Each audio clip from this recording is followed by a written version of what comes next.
আজকের রেসিপি আলু পরোটা। চলো আমি কিভাবে বানাই সেটা বলি তোমাদের। এক বাটি আটা নেবে, এক বাটি ময়দা নেবে, স্বাদ মতো নুন, স্বাদ মতো চিনি এবং অল্প সাদা তেল দিয়ে ভালো করে মেখে নেবে।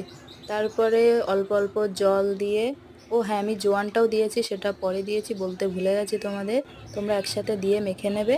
তারপরে ডোটার উপরে অল্প তেল দিয়ে রেখে দেবে 10 থেকে 15। তারপরে আলুগুলো নিয়ে নুন, জিরে গুঁড়ো, লঙ্কা গুঁড়ো, পেঁয়াজ কুচি, লঙ্কা কুচি, ধনেপাতা কুচি, চাট মশলা, গরম মশলা দিয়ে মেখে নেবে।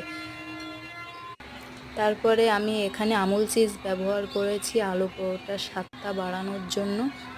একবার এভাবে বানিয়ে দেখবে, দারুণ লাগবে খেতে। আমি এখানে 4টে ডো বানিয়ে নিয়েছি, আলুর পুর ভরে নিয়েছি, ভালো করে বেলে নিয়েছি। তারপরে এবার ভেজে নেব। এপিট ওপিট করে ভালো করে অল্প অল্প তেল দিয়ে ভেজে নিচ্ছি পরোটাগুলো। আমুল চিজ দেওয়ায় আলু পরোটার স্বাদটা আরও দ্বিগুণ বেড়ে যাবে। তোমরা একবার এভাবে বাড়িতে অবশ্যই ট্রাই করো। এভাবে একে একে আমি সব আলু পরোটাগুলো ভেজে নিয়েছি।